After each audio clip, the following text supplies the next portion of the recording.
दोस्तों, दुनिया में कई लोग ऐसे हैं जो भविष्य की यात्रा करने का दावा करते हैं, लेकिन कुछ लोग होते हैं जो इस बात पर यकीन करते हैं। वहीं कुछ लोग इसे अनदेखा कर देते हैं। तो दोस्तों, आज की इस वीडियो में हम आपके लिए टाइम ट्रैवल से जुड़ी एक ऐसी रहस्य भरी घटना को सामने लेकर आए हैं जिसे सुनकर आप भी हैरान हो जाएंगे। शायद कुछ लोग इस बात पर यकीन ना करें, लेकिन आप सभी को बता दें कि हम जिस रहस्य की बात करने जा रहे हैं इससे जुड़े कई सबूत भी मिले हैं। So welcome back to the Knowledge Is Everything channel. अगर आप भी टाइम ट्रैवल से जुड़ी रहस्यमय घटनाओं के बारे में जानना चाहते हैं तो वीडियो पूरा जरूर देखें। तो दोस्तों, अगर आप इस चैनल पर पहली बार आए हैं तो वीडियो शुरू करने से पहले फटाफट से इस चैनल को सब्सक्राइब कर लें ताकि आने वाली हर एक वीडियो का नोटिफिकेशन सबसे पहले आपको मिल सके। दोस्तों, जिस घटना के बारे में बात करने जा रहे हैं ये साल 2006 की है, जब यूक्रेन की राजधानी कीव में एक शख्स सर्गेई पोनोमारेंको बड़ी ही गंभीर हालत में पाया गया। इसने काफी पुराने जमाने के कपड़े पहने हुए थे, साथ ही पुराना कैमरा भी लटकाया हुआ था। इस व्यक्ति को देखकर आसपास के लोग यही समझ रहे थे कि ये पागल है, लेकिन जब पुलिस वाले ने देखा तब इससे पूछताछ की, जिसके बाद इसने अपना नाम बताया। और जब पुलिस वालों ने इससे आईडी मांगी तो सभी पुलिस वाले उसकी आईडी को देखकर हैरान हो गए। यहाँ तक उन्हें भी कुछ समझ नहीं आ रहा था, क्योंकि सर्गेई पोनोमारेंको की आईडी एक ऐसे देश ने अप्रूव की थी जो देश उस समय मौजूद ही नहीं था। दरअसल इसकी आईडी सोवियत यूनियन के दौर की थी, और जैसा कि आप सभी जानते हैं कि उस समय यूक्रेन सोवियत यूनियन का ही हिस्सा हुआ करता था। और जब ये घटना हुई तब सोवियत के गायब हुए 2 दशक बीत चुके थे। जब पुलिस वालों ने इस शख्स की आईडी देखी तो हैरान हो गए, क्योंकि इसकी आईडी पर जो डेट ऑफ बर्थ पड़ी थी वो 1932 की थी। यहाँ तक कि उस आईडी पर लगी हुई फोटो भी उसी व्यक्ति की ही थी।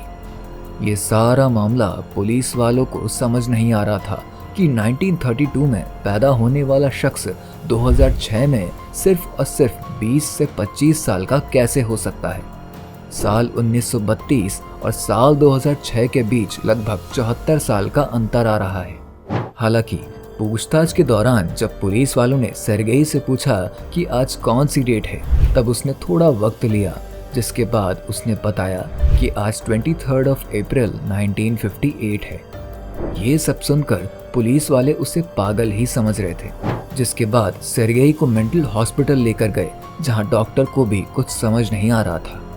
काफी पूछताछ के बाद जब डॉक्टर ने सर्गेई से पूछा कि तुम साल 1958 से सीधा साल 2006 में कैसे आ गए, तब सर्गेई ने बताया कि मैं एक्सप्लेन नहीं कर सकता हूँ, क्योंकि मुझे अच्छे से याद नहीं आ रहा, लेकिन उस समय मैं फोटोज क्लिक कर रहा था। तभी उसने कैमरा आगे बढ़ाया, जिसे देखकर डॉक्टर आश्चर्यचकित हो गए, क्योंकि वो कैमरा बहुत ही पुराने ज़माने का था, जो बात को और भी ज़्यादा रहस्यमयी बना रहा था। हालांकि सर्गेई के पास जो कैमरा मौजूद था उसके अंदर डाले जाने वाले रोल को 1970 में ही बंद कर दिया गया था। सर्गेई के द्वारा बताई गई सभी बातों पर यकीन कर पाना मुश्किल था, लेकिन फिर भी डॉक्टर को उसकी बातों पर यकीन करना पड़ रहा था, क्योंकि उसकी बताई गई वो सभी बातें और जांच में आई सभी रिपोर्टों के अनुसार वो शख्स 74 साल पहले का है, जो टाइम ट्रैवल करके 2006 में आया है। डॉक्टर और पुलिस की पूछताछ के बाद जब सर्गेई रूम से बाहर निकल कर गया, उसके बाद उसका अता पता दोबारा कभी नहीं मिला। अचानक से गायब हो चुका था वो। अगर सबूत के तौर पर कुछ रह गया था तो वो था उसका कैमरा और कैमरे में मौजूद कुछ तस्वीरें। ये एक ऐसी कहानी थी जिसे जितना समझने की कोशिश की जाए उतना ही उलझती जाएगी, क्योंकि जब पुलिस वालों ने इसकी छानबीन करनी शुरू करी तब फोटो में मौजूद सर्गेई की गर्लफ्रेंड का पता चला, जो कि 70 साल की हो चुकी थी। उनसे पूछताछ के दौरान उन्होंने बताया कि सर्गेई वाकई में गायब हुआ था, लेकिन कुछ समय के बाद वापस सही सलामत आ गया था। लेकिन 1960 में वो दोबारा से गायब हुआ, जिसके बाद आज तक वापस नहीं आया। लेकिन दोस्तों, इस घटना में सबसे हैरान कर देने वाली बात यह है कि कई सालों के बाद उसको सर्गेई की एक फोटो मिली, जिसमें एक नोट लिखा था, साल 2050। उस फोटो में मौजूद सेर्गेई काफ़ी ज़्यादा आगे का दिख रहा था और उसके बैकग्राउंड में कीव सिटी दिख रही थी जो आज के समय से काफ़ी ज़्यादा विकसित थी। उस नोट में उसने ये भी लिखा था कि मैं जल्द ही वापस आऊँगा, लेकिन ऐसा नहीं हुआ।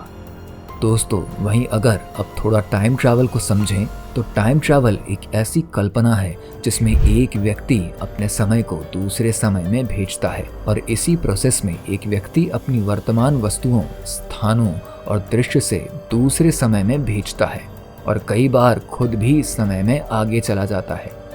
इसी वजह से टाइम ट्रैवल एक व्यक्ति को भविष्य के दृश्य को देखने देता है या फिर पुराने युगों को देखने देता है। जैसा कि हमने आप सभी को बताया था कि दुनिया में कुछ ही लोग होंगे जो इस टाइम ट्रैवल जैसी रहस्यमय घटना पर यकीन करते हैं और कुछ लोग ऐसी घटना को अनदेखा कर देते हैं। लेकिन क्या सच में ऐसा संभव हो सकता है कि हम पास्ट या भविष्य में टाइम ट्रैवल के जरिए जा सकते हैं या फिर देख भी सकते हैं? जैसा कि हम सभी जानते हैं, टाइम ट्रैवल का कॉन्सेप्ट काफ़ी ज़्यादा विवादित है। इसी कॉन्सेप्ट को सबसे पहली बार एल्बर्ट आइंस्टाइन ने अपनी स्पेशल रिलेटिविटी थ्योरी में दिया था, जिसके मुताबिक स्पेस में समय एक जैसा नहीं हो सकता है, बल्कि ये निर्भर करता है ऑब्जेक्ट की स्पीड और उसके मास पर। जिस तरह ऑक्सीजन का लेवल अलग अलग ऑल्टीट्यूड पर चेंज होता रहता है, इसी तरह स्पेस में टाइम भी ऑब्जेक्ट की स्पीड और मास पर चेंज होता रहता है। जैसा कि हम सभी अर्थ पर रहते हैं तो हमारा टाइम अर्थ के मास और इसके स्पीड पर डिपेंड करता है। वहीं अगर हम सभी जुपिटर पर चले जाएं, जिसका मास काफ़ी ज़्यादा है, तो वहाँ पर समय बहुत ही धीमा व्यतीत होगा। एल्बर्ट आइंस्टाइन की थ्योरी के अनुसार जितनी ज़्यादा स्पीड होगी उतना ही ज़्यादा समय धीरे व्यतीत होगा।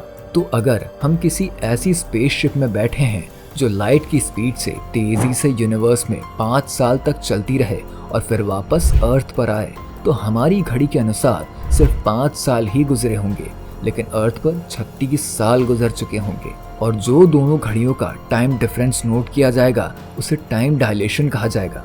इस बारे में एल्बर्ट आइंस्टाइन ने अपनी स्पेशल रिलेटिविटी थ्योरी में बताया है। इस थ्योरी को एक एक्सपेरिमेंट के जरिए से साल 2010 में प्रूफ किया गया, जहां एक ऑटोमेटिक क्लॉक को एक कॉलम के नीचे रखा गया। जस्ट 33 सेंटीमीटर ऊपर एक और कॉलम में ऑटोमेटिक क्लॉक रखी गई, जो क्लॉक जमीन से करीब थी। उस पर ज्यादा ग्रेविटी लग रही थी, जिसके चलते ऊपर वाली घड़ी के मुताबिक नीचे वाली घड़ी का समय काफी धीरे चल रहा था। वहीं अगर हम किसी ऐसी जगह पर चले जाते हैं जहां ग्रेविटी बहुत ज्यादा हो, जैसे ब्लैक होल, यहाँ जाने के बाद धरती की घड़ी के अनुसार हमारा समय बहुत ही धीरे व्यतीत होगा। हालांकि इस टाइम ट्रैवल से जुड़ी कई रहस्यमय घटना को फिल्मों में भी दर्शाया गया है और ब्लैक होल और टाइम ट्रैवल से जुड़ी घटनाओं को इंटरस्टेलर मूवी में भी दिखाया गया है, जहां वो लोग एक ऐसे प्लैनेट पर होते हैं जो ब्लैक होल से काफ़ी ज़्यादा नज़दीक होता है और वहां पर गुजरा जाने वाला 1 घंटा धरती पर 7 साल के बराबर होता है। तो दोस्तों, ये टाइम ट्रैवल थ्योरेटिकली तो पॉसिबल है, लेकिन वैज्ञानिकों के अनुसार इसे प्रैक्टिकली करना इम्पॉसिबल है। तो दोस्तों, आप सभी को क्या लगता है, सेर्गेई पोनोमारेंको की कहानी में कितनी सच्चाई है और क्या आप भी टाइम ट्रैवल जैसी घटनाओं पर यकीन करते हैं? हमें कमेंट सेक्शन में ज़रूर बताएं। साथ ही वीडियो पसंद आई हो तो इसे लाइक एंड शेयर करके हमारे चैनल नॉलेज इज एवरीथिंग को सब्सक्राइब जरूर करें। बगल में लगा बेल आइकन भी जरूर दबाएं ताकि इसी तरह की इंटरेस्टिंग और नॉलेजेबल वीडियोस का अपडेट सबसे पहले आप तक पहुंच सके। मिलते हैं ऐसी एक और वीडियो के साथ, तब तक के लिए बाय बाय।